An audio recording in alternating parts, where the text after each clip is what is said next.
warahmatullahi wabarakatuh. Perkenalkan, nama saya Nahda Nuraskia dari kelas 11 otomasi 4. Di sini saya akan membuat video resume pelajaran hari ini pada tanggal 6 Januari 2025. Jadi yang pertama itu saya belajar bagaimana pengomparasian ATV12. Yang saya pelajari itu ATV12, maksudnya ini adalah dari satu fasa keluarannya menjadi 3 fasa atau output 3 fasa 140 volt AC, maksimalnya hanya 140 volt. Lalu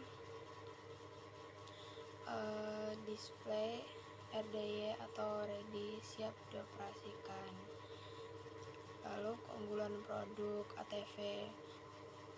ATV12 ini ialah bisa lokal dan remote.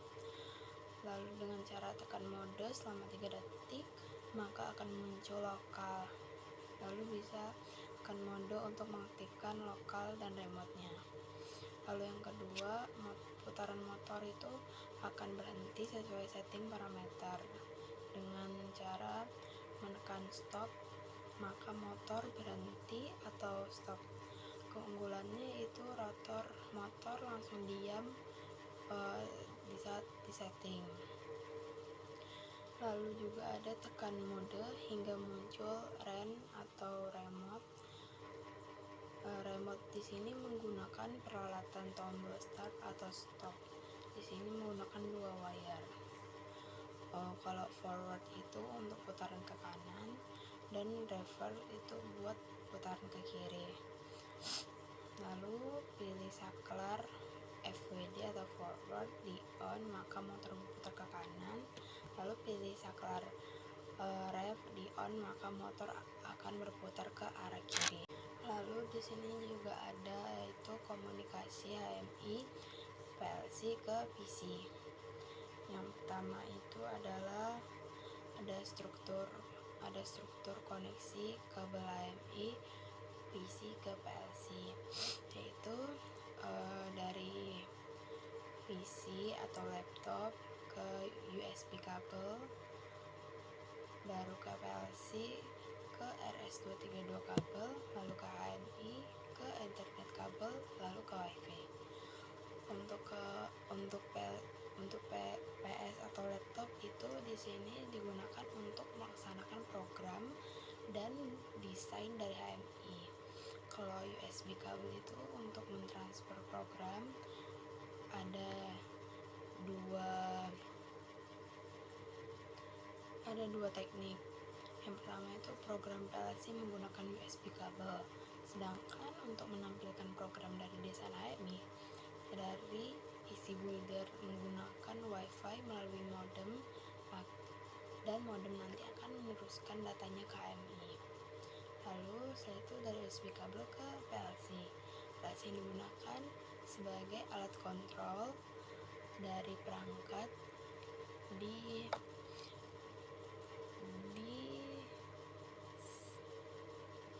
sistem otomasi. Lalu dia akan ke RS232 kabel. Di sini adalah untuk komunikasi antara HMI dengan PLC. Dari HMI ke Ethernet kabel untuk mengomunikasikan antara modem dengan HMI. Lalu terakhir dia akan tersambung ke WiFi.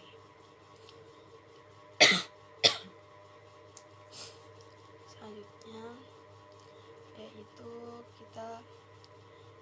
saya belajar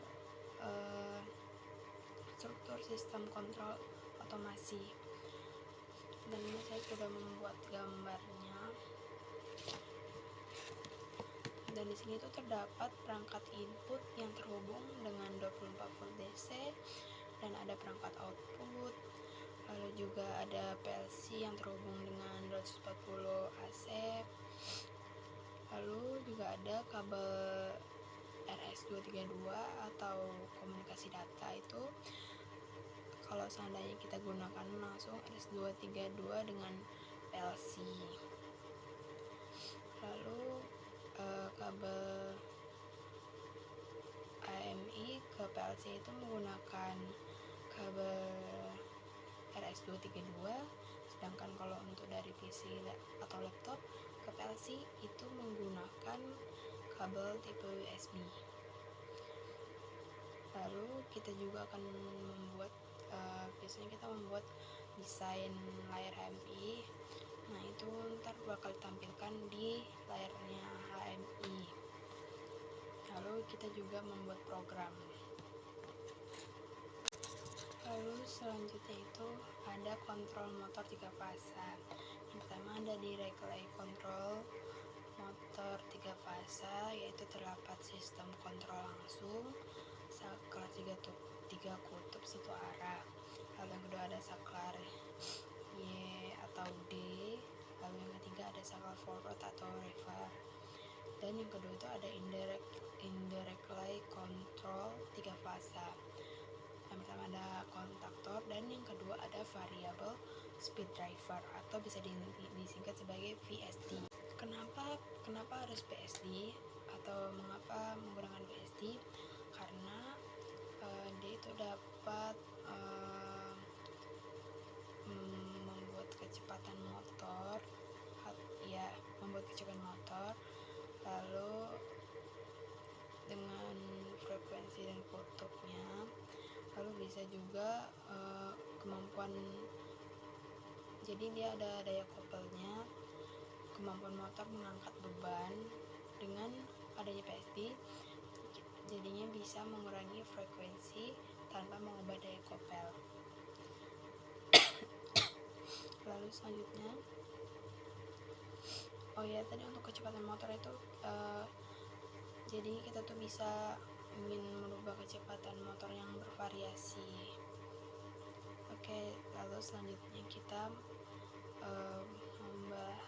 baru kita akan membahas tentang danger, warning, question, dan notice. Yang danger ini adalah bahaya yang bisa menyebabkan kecelakaan yang serius. Kalau warning itu peringatan terakhir, kayak can be, bisa iya atau tidak terjadi. Lalu yang question tidak begitu serius tapi bisa menyebabkan luka. Dan yang terakhir itu ada notice, yaitu perhatikan untuk menghindari terjadinya peralatan yang short terhadap itu juga terdapat simbol-simbol atau rambu. Mungkin hanya itu saja resume yang dapat saya sampaikan di video ini. Wassalamualaikum warahmatullahi wabarakatuh.